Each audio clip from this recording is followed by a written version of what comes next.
Então, avançando, vamos apontar na legislação agora onde se encontra a sustentabilidade ou um conceito mais próximo da sustentabilidade, e também trazer alguns conceitos de base para poder aprofundar os temas seguintes. E o primeiro conceito de base que eu gostaria de trazer, que é muito importante, é a definição do que é um imóvel rural.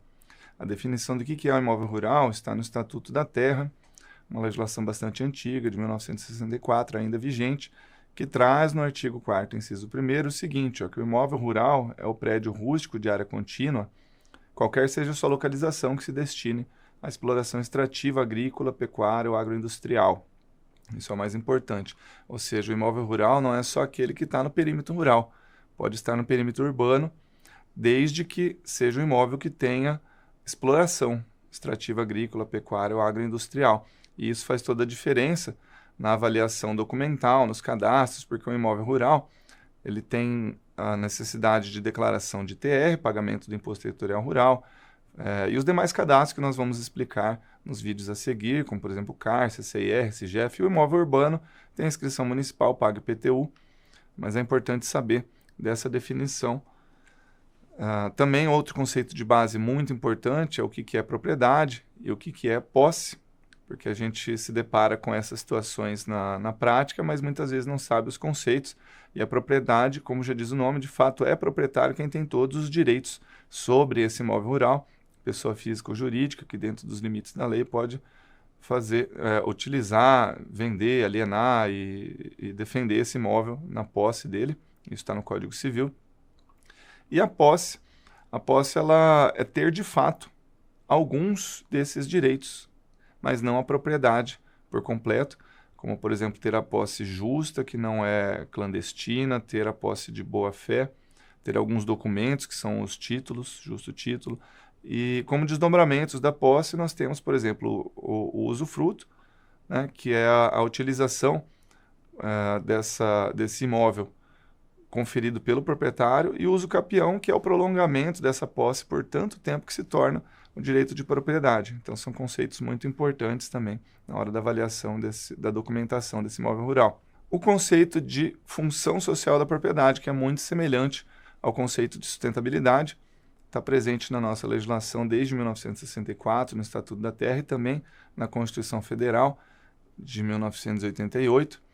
E vejamos lá que no Estatuto da Terra é assegurado a todos a oportunidade de acesso à propriedade da terra, condicionado à sua função social. Então, todos são proprietários, mas com essas condições, e dentre essas condições temos lá favorecimento do bem-estar dos proprietários e trabalhadores, níveis de produtividade, conservação de recursos naturais e observação da legislação trabalhista, o que é muito semelhante então ao conceito de sustentabilidade. Na Constituição Federal, que veio depois do Estatuto da Terra, também diz que a função social ela é cumprida quando a propriedade rural atende simultaneamente esses requisitos, o aproveitamento racional e adequado do imóvel, que está ligado à questão econômica, né, a utilização dos recursos naturais, a observação das relações trabalhistas, nesses outros dois incisos. E com isso, nós percebemos então a importância da função social da propriedade, um conceito semelhante ao de sustentabilidade, que diz que o proprietário tem o seu imóvel, só é proprietário, tem o seu imóvel como patrimônio privado, enquanto ele cumprir essa função social.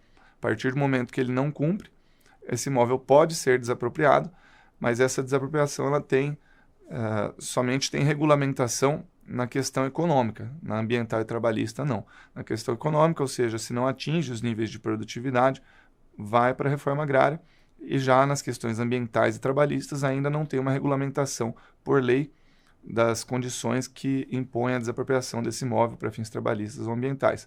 Então é muito importante observar a função social desse imóvel, e isso são regras gerais que estão no Estatuto da Terra e na Constituição Federal, que se desenrolam em outras leis com mais detalhes que nós vamos comentar a seguir.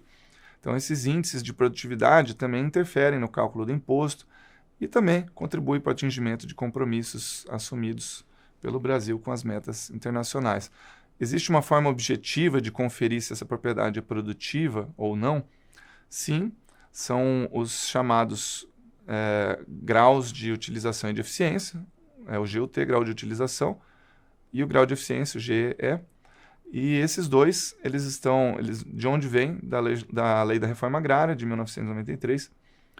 O grau de utilização diz respeito à utilização aproveitável da propriedade rural, ou seja, a área utilizada dividido por área aproveitável vezes 100. O mínimo comprovado tem que ser 80%, para mostrar se a terra está sendo ocupada e aproveitada racionalmente. E o grau de eficiência, para mostrar se a terra está sendo bem explorada e gerando produtividade, o mínimo é 100%. Isso tudo é declarado no CCIR, que é este cadastro, esse documento, que todo imóvel rural deve ter e deve atualizar, o que muita gente às vezes esquece de atualizar essas informações. Afinal, a propriedade rural ela é dinâmica, ela está sempre sendo alterada ao longo do tempo e precisa atualizar esse cadastro. E nesse cadastro mostra se a propriedade é improdutiva, se é produtiva e chama atenção. Inclusive tem algumas observações ao final desse documento explicando esse termo improdutivo que se refere a esses graus de utilização, grau de eficiência. Então é muito importante e essa é a fonte de informação com relação à parte econômica da sustentabilidade no imóvel rural. Questões trabalhistas no campo.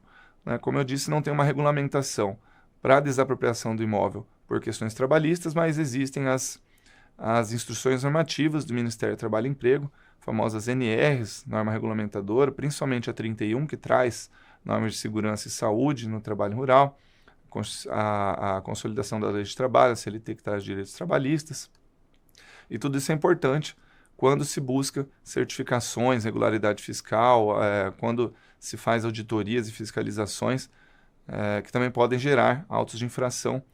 E como eu disse, ainda não tem uma regulamentação para desapropriação, mas é importante manter uma atenção a todas essas informações.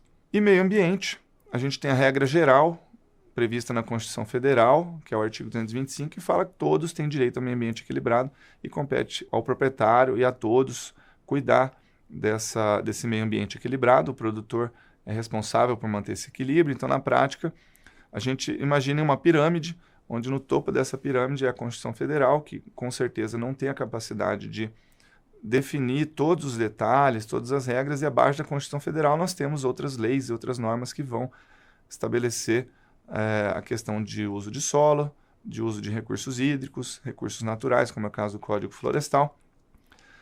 E assim nós temos também a Lei da Política Nacional do Meio Ambiente, bastante antiga, a Lei 6938 de 81, que traz um regramento também geral e algumas definições importantes sobre os conceitos de meio ambiente, o conceito de recursos ambientais, o que é o meio ambiente, o que são recursos ambientais, os conceitos de poluição e de poluidor. Afinal, quando se fiscaliza e se atribui uma responsabilidade ao produtor por estar poluindo, a gente busca esses conceitos na legislação. E também é importante comentar aqui da extensão que os tribunais dão a esses entendimentos. Ou seja, o dano ambiental ele não é só o dano patrimonial em si, causado ao bem ambiental, mas os tribunais entendem também uma extensão do dano ambiental como o extrapatrimonial, ligado à ofensa de direitos de personalidade, gerando sofrimento à coletividade, como, por exemplo, o dano moral ambiental. Isso já existe, já está chancelado pelos tribunais. Então, são alguns conceitos de base muito importantes para a gente poder aprofundar os temas a seguir. Finalizando, então, esse vídeo, a gente prossegue num próximo com alguns desdobramentos da responsabilidade ambiental.